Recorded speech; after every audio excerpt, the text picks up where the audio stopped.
अर्जुन समस्त ब्रह्म ऋषियों की वंदना करके देवराज इंद्र की प्रसन्नता से ही दिव्यास्त्र प्राप्त होंगे ऐसी भावना से इंद्रकील पर्वत पर पहुंचे। वहां एक वृद्ध ब्रह्म ऋषि रूप में देवराज इंद्र ही बैठे थे। उनका तिष्ठ तिष्ठ, रुक जाओ, आगे मत जाओ, आगे अस्त्र शस्त्र ले जाने लायक देश नहीं है, यहाँ सब दिव्य सिद्धों का देश है। तुम अपना ये धनुष फेंक दो, ये तूणीर फेंक दो और सावधान होकर आगे जाओ। उन्होंने कहा नहीं, ये गांडीव धनुष परम पूजनीय परम पावन है, मैं इसे तो नहीं फेंक सकता हूँ। अगर इसे तुम फेंक दोगे तो जिस लोक का सुख चाहोगे वो सुख हम प्रदान करेंगे।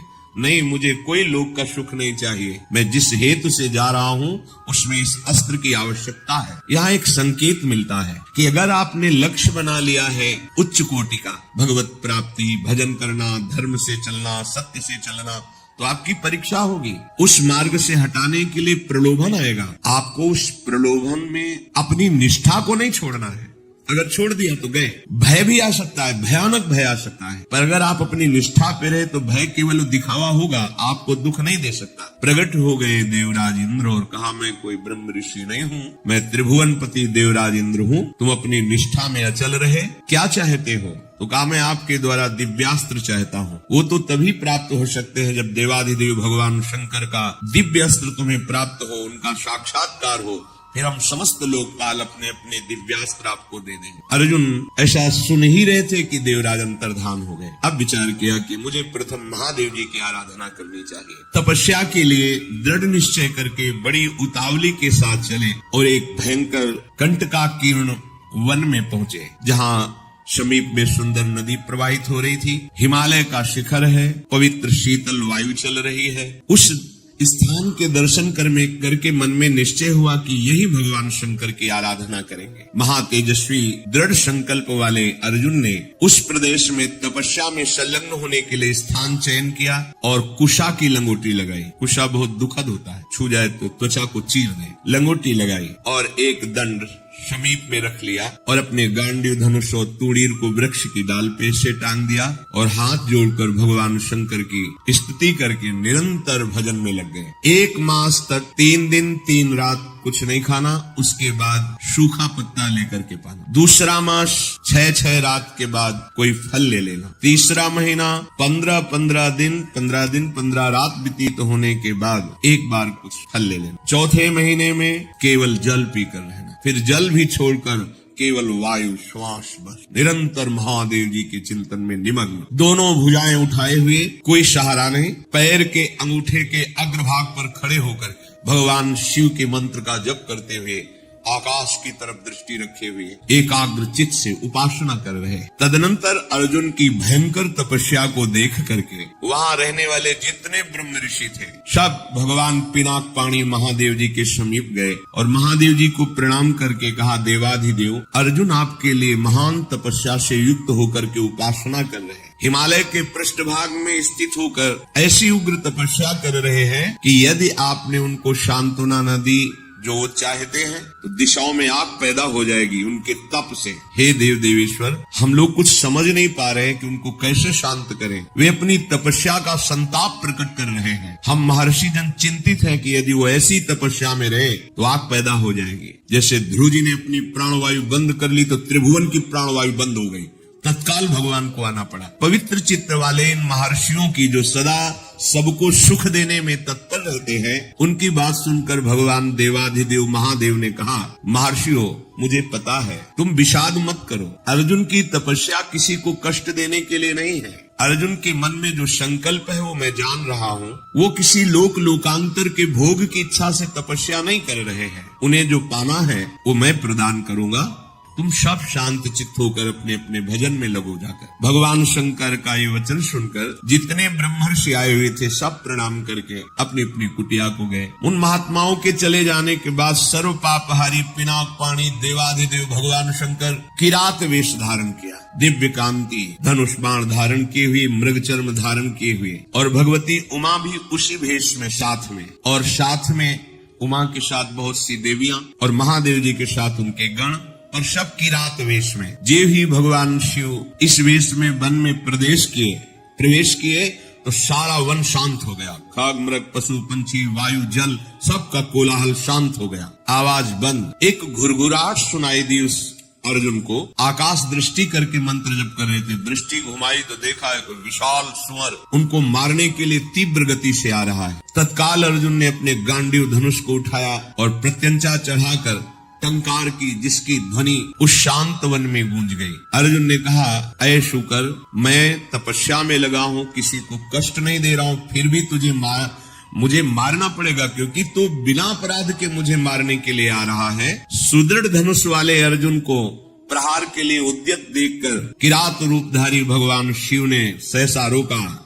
ऐ वीर, इस शूकर को मैंने पहले शिकार रूप में निश्चित कर लिया है, तुम अपना बाण मत चला देना। परंतु अर्जुन ने किरात के वचन की अवहेलना करके तत्काल भयंकर बाण के द्वारा उस शूकर को बेध दिया। जैसे अर्जुन का बाण वैसे ही किरात वेशधारी भगवान शिव का बाण भी उसी जगह लगा। दोनों के छोड़े हुए बाण से सुवर्ण रूप त्याग करके मूक दानों विशाल पर्वत की तरह वो अपने असली स्वरूप में आकर प्राण त्याग कर गिर पड़ा। उसे अर्जुन को मारने के लिए भेजा गया था। जैसे बिजली की गड़गड़ाहट होती है, ऐसे आवाज करते हुए असुर अपने प्राणों को त्याग दिया। शत्रुनाशक अर्जुन उस तेजस्वी किरात को देखा जो कुछ दिव्य स्त्रियों से घिरे हुए थे।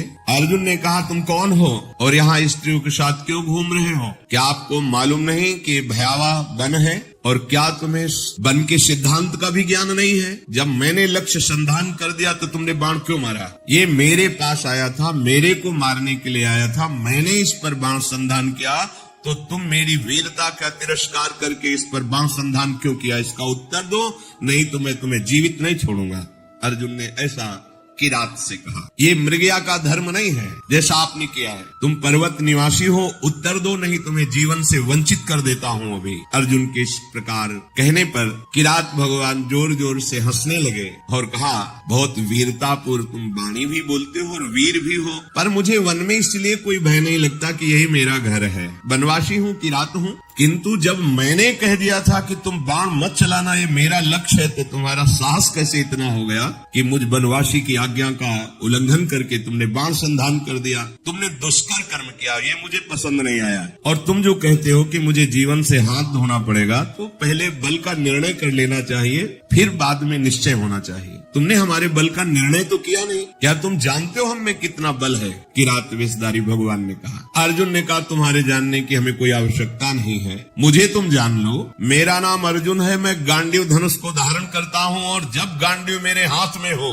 तो त्रिभुवन में कोई ऐसा नहीं जो मुझे परास्त कर सके। ये हिंसक रूप धारण करके दैत्य मुझे मारने आया था, मैंने इसे मार गिराया, अपराध आपका है। आपने मेरे लक्ष्य पर बाण क्यों मारा? किरात वेशधारी भगवान बोले, मैंने पहले रोका था और बाण संधान करके मैंने मारा है, और तुम मेरे सामने वीरता की बात कर रहे, इसलिए लगता है कि मुझे तुम्हें दंड देना पड़ेगा। अर्जुन ने कहा, ऐसा कौन है त्रिभुवन में जो मुझे दंड दे? हमें लगता है कि तुम्हें प्राणों से कोई प्यार नहीं है, तुम्हें प्राणों से हाथ धोना पड़ेगा। भगवान ने कहा, तुम्हें बल का घमंड है क्या? तुम दूसरों को निर्बल समझते हो क्या? हमें लगता है तुम्हें शक्ति का और बल का गर्व है, तो धैर्य पूर्वक हमारे सामने तुम अपना बल प्रदर्शन करो, मैं खड़ा हूँ, पर जब मैं बाण छोड़ूंगा तो तुम खड़े नहीं रहोगे। किरात की ये बात सुनकर अर्जुन को बड़ा क्रोध है कि एक वनवासी किरात हमको ललकार रहा है। तत्काल भगवान शिव का ध्यान करके बाणों का संधान प्रारंभ किया। जितने भी बाण जा रहे हैं उस कोई घाव नहीं पैदा करे, सब लीन होते जा रहे हैं, और बार बार किरात कह रहे और संधान कर। अर्जुन को समझ में नहीं आ रहा कि आज तक तो ऐसा नहीं हुआ। बाण गया, अक्षय तूणी रहे, बाण गया, लक्ष्य वेदा तूणीर पे आ गया है। ये तो लीलता जा रहा है, बाण जहां जाए वो अंतर ध्यान उन्हीं के शरीर में होता जा रहा है। अर्जुन ने बाणों की वर्षा, झड़ी लगा दी। भगवान जो किरात वेश में कोई चेष्टा नहीं करे, जहां बाण जाता है वहीं समा जाता है, अंतर्धान हो जाता है। 48 मिनट तक बाणों की झड़ी लगाते रहे, कोई खरोच भी नहीं और एक भी बाण वापस नहीं हुआ। सारी बाण वर्षा व्यर्थ देखकर अर्जुन को बड़ा आश्चर्य, और कहने लगे, धन्य है किरात, धन्य है। वास्तविक मैंने ऐसा वीर नहीं देखा तुम्हारे जैसा। हिमालय शिखर के समान तुम निश्चल खड़े हो, और महाप्रचंड गांडीव धनुष से छूटे हुए बाण तुम्हें तनिक व्याकुल नहीं कर पाए। शास्त्रों बाण संधान किया पर तुम्हें खरोच नहीं हुई। एकमात्र मेरे आराध्य देव भगवान पिनाक पाणी शिव के सिवा कोई दूसरा ऐसा नहीं हो सकता कि जो हमारे गांडीव धनुष की चोट सह जाए बाणों की। और यदि तुम रुद्रदेव से भिन्न हो तो अब मैं जितने मंत्र जानता हूँ, अस्त्र जानता हूँ, सबका प्रयोग करके तुम्हें नष्ट कर दूंगा। अर्जुन ने जैसे आग्नेय अस्त्र मिले हुए थे उन सब अस्त्रों का प्रयोग भगवान शिव पे किया। सैकड़ों दिव्य अस्त्रों का प्रयोग किया, पर सब अंतर्गत जा करके शांत हो जाता। भगवान किरात वेशधारी हंसते हुए बोले, और करो, और बाणों का संधान करो। अर्जुन ने देखा अब तोड़ीर में एक भी बाण नहीं रह गया, तो उन्होंने विचार किया कि भगवान अग्निदेव जी के द्वारा ये दिए हुए खांडव प्रस्थ जलाने के लिए तूणीर थे, इनका अक्षय शब्द नाम है, अर्थात कभी खाली ही नहीं होंगे। कर तुम अकर तुम अन्यथा कर तुम सर्व समर्था सा ईश्वरा, देवों के भी देव महादेव। एक भी बाण तूड़ीर में नहीं बचा, सारे बाण नष्ट हो गए। अब मैं क्या करूं? ये तो मेरे बाणों को ही लील जा रहा है, तो मैं इस प्रचंड बलशाली धनुष के प्रहार से मारूंगा, धनुष की कोटि से। ऐसा विचार करके अर्जुन ने अपने प्रचंड गांडीव धनुष से प्रहार किया। गांडीव धनुष भी लीन हो गया किरात के शरीर में। कूद पड़े अर्जुन और अपने घूंसे से प्रहार किया। भगवान शिव शांत खड़े। एक तलवार थी अर्जुन के पास जो पर्वतों को भी काट सकती थी। भगवान शिव पे मारा तो कुंठित होकर गिर गए, कहीं खरोच भी नहीं बढ़ा। आखिरकार अब कैसे इन पर विजय प्राप्त करें? किरात रूपधारी जो भगवान थे, भगवान ने कहा, वृक्ष है, शिला है, इनसे प्रहार करो। कुंती कुमार अपने बल से पर्वत की शिलाएं उठाकर प्रहार करते, कोई फर्क नहीं। अब भगवान शिव ने कहा, हो गया, अब हम प्रहार करते, तुम सहो। दौड़ करके किरात ने अर्जुन को अपनी भुजाओं में फंसाया और मुष्टि प्रहार किया। बड़ा भयंकर शब्द हुआ, अर्जुन का अंग अंग टूटने लगा भगवान शिव के घूंसे के प्रहार से, मानो उनकी भुजाओं में मूर्छित हो रहे। देवादिदेव महादेव जी के अंगों से फिर भी प्रयास करके वो लड़ रहे हैं, एक एक अंग उनका टूट रहा है। वो मन में विचार करे, आज तक ऐसा वीर हमने नहीं देखा जो मुझे थकित कर दे। युद्ध में अर्जुन कभी श्रम को प्राप्त नहीं होते कि अब मैं थक गया हूं, ऐसा कभी नहीं। भगवान शंकर भुजाओं से भली भांति, कितना सौभाग्य, नियंत्रित किए हुए है। और अर्जुन को जहां मूर्छा छूटती फिर एक घोषा जमाते हैं, फिर वो उन्हीं की भुजाओं में 2 घड़ी तक अर्जुन पिटते रहे। फिर उन्होंने कहा, देखो मुझे थोड़ा समय दे दो, अगर तुम युद्ध के नियमों को जानते हो तो मैं कह रहा हूं थोड़ा समय दे दो,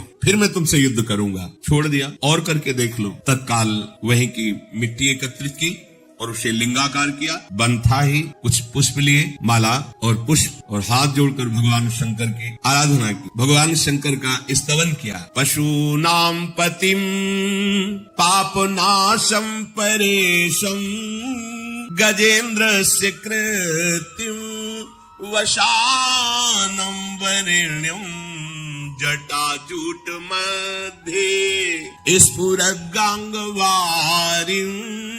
महादेव मेकं स्मरामि स्मरारिं महेशं सुरेशं सुरारार्तिनाशं विभुं विश्वनाथं विभूत्यंगभूषं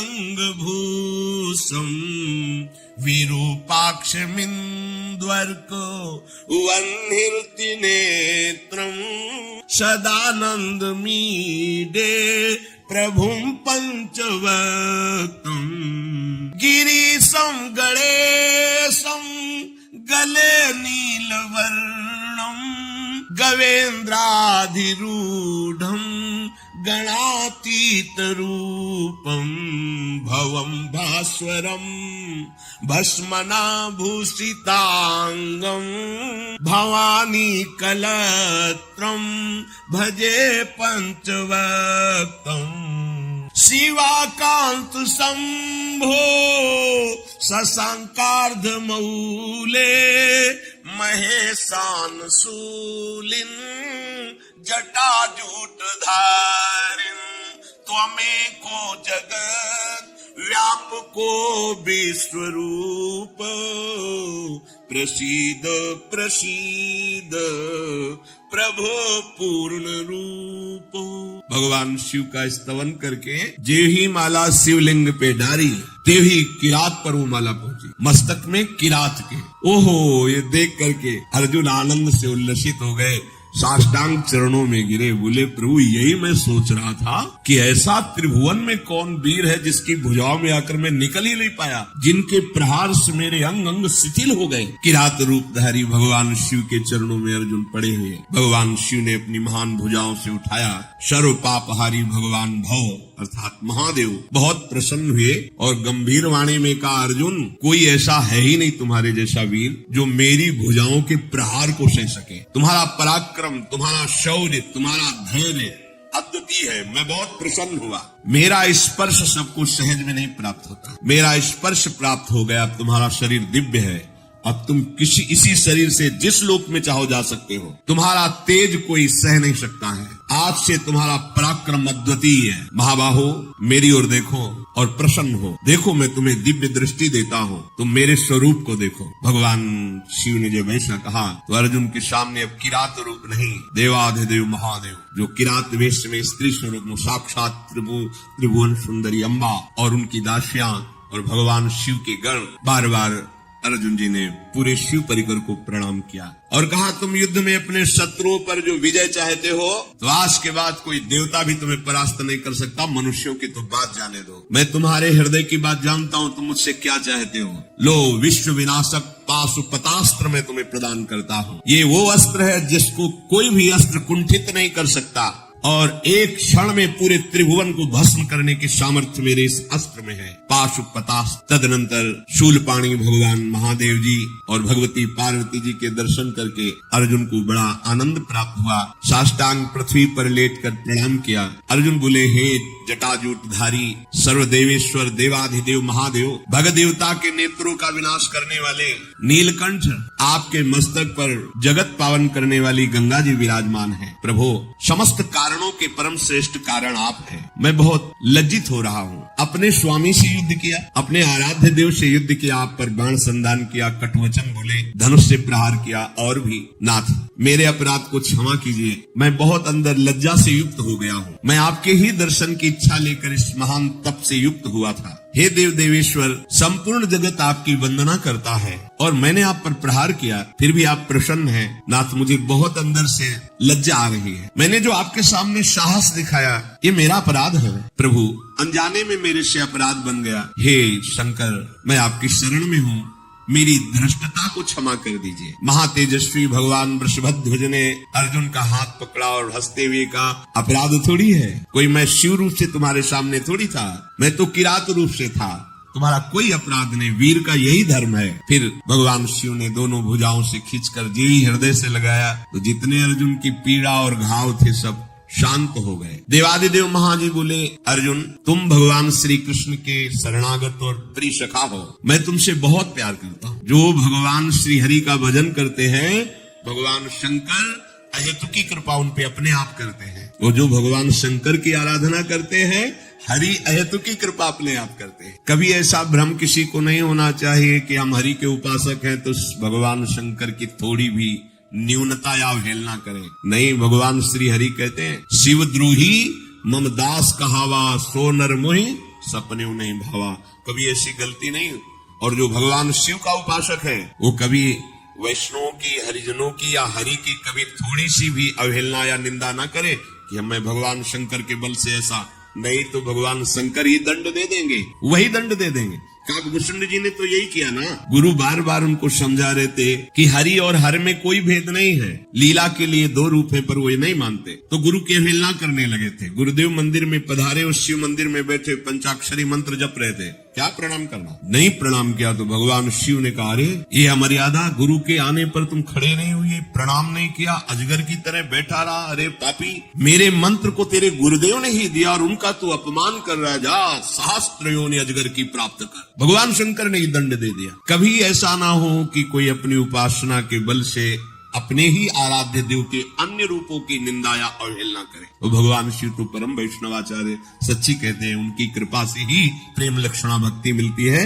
और गूढ़ रहस्य, भगवान शंकर अहंकार के अधिष्ठात्र देवता हैं और हमारे श्री हरि को अहंकार पसंद नहीं, तो अहंकार का अपहरण भगवान शिव ही करते, तभी दैन्यता आती है। भगवान शंकर ने कहा कि ये लो गांडीव और ये लो अक्षय तोड़े, ये तुम्हारे योग्य है। कुंती कुमार, तुम्हारे शरीर में जो चोट पहुंची है, अब तुम कभी ऐसी चोट से व्यथित नहीं होगे। मैंने चोट पहुंचाई, अब कोई इससे भी भारी चोट पहुंचावे तो तुम्हें कभी व्यथा नहीं होगी। भगवान चोट पहुंचाते हैं मजबूत करने के लिए। जैसे कुमार है ना, नीचे हाथ लगा के मटकी को थाप से पीटता है, हाँ, अपना रंग देता है और मजबूत करता है। ऐसी भगवान का जो दास है, भगवान उसको इतना मजबूत कर देती कि माया एक साथ मिलकर प्रहार करे, काम क्रोध लोभ मोह मद मत्सर, फिर भी कोई फर्क नहीं पड़ता। वो हरिदास है। वो हरिजन है। पार्थ तुम्हारा पराक्रम यथार्थ है, इसलिए मैं तुम पर बहुत प्रसन्न हुआ। मर्तलोक में या स्वर्गलोक में या अन्य लोक में अब कोई भी ऐसा नहीं जो तुम पर विजय प्राप्त कर सके। तो भगवान का भक्त त्रिभुवन विजेता होता है, यहां से लेकर ब्रह्मलोक तक कोई उसे परास्त नहीं कर सकता। ब्रह्मा जी भी नमस्कार करते हैं जो भगवान के सच्चे भक्त होते हैं। अर्जुन बोले, देवाधिदेव प्रभु, ये जो आपने भयंकर दिव्यास्त्र दिया है, इसको मैं धारण कर सकूं, इसका संवरण कर सकूं, इसकी क्या विधि है, आप कृपा करके मुझे प्रदान कीजिए। कोई भी दानव, राक्षस, भूत, पिशाच, गंधर्व, नाग कोई भी हो, इस अस्त्र को हाथ में लेते ही वो भस्म हो जाएगा। ये भगवान शिव का दिव्य अस्त्र है। इस अस्त्र का अभिमंत्रित करना, इस अस्त्र को धारण करना और इस अस्त्र का अंतर ध्यान कराना। जो ही इस अस्त्र को अभिमंत्रित किया जाता है तो इस अस्त्र से हजारों लाखों त्रिशूल, भयंकर विषधारी सर्प और भयंकर गदा और भयंकर विषैले बाण प्रकट हो जाते हैं। कोई जीत ही नहीं सकता। ये भगवान शिव का अस्त्र है। भीष्म, कर्ण, कृपाचार्य, कटु भाषण करने वाला कर्ण, ये सब क्या है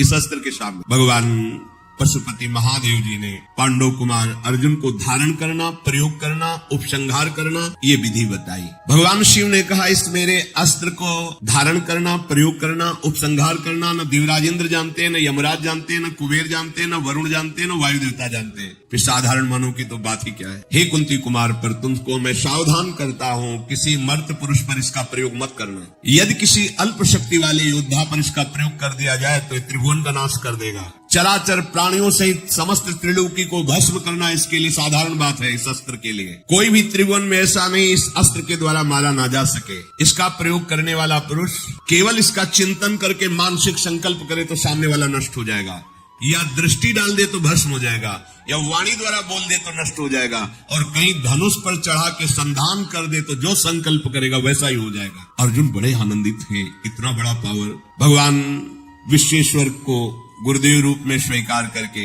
अर्जुन ने उस दिव्य अस्त्र को स्वीकार किया। भगवान शिव से अस्त्र प्राप्त करके मूर्तिमान काल के समान अर्जुन तेजस्वी हो गए। जैसे काल तेजवान, ऐसे ही इस दंड को, जो इस अस्त्र को प्राप्त करके अर्जुन महान तेजस्वी हो गए। बहुत प्रसन्न हुए। जिस समय अर्जुन के हाथ में पाशुपतास्त्र आया, उसी समय सारी पृथ्वी कांप गई और देवता लोग दिव्य पुष्पों की वर्षा करने लगे, दुंदुभियां बजने लगी। वो भयंकर अस्त्र मूर्तिमान होकर अर्जुन के हाथ में जाज्वल्यमान तेज के रूप में विराजमान। भगवान ने कहा, इसको अंतर्धान करो। अर्जुन ने जो पद्धति सिखाई थी भगवान शिव ने, उसका प्रयोग किया, अस्त्र अंतर्धान हो गया। अर्जुन के शरीर में जो कुछ भी किंचन मात्र शुभ थे, भगवान शिव के स्पर्श से वो सब भस्म हो गए। अमित तेज अर्जुन में प्रकट हो गया। भगवान त्रिलोचन अर्जुन को आज्ञा दी कि तुम चाहते हो देवराज इंद्र तुम्हें अपने दिव्य अस्त्र दें, अब निश्चित तुम्हें प्राप्त होंगे।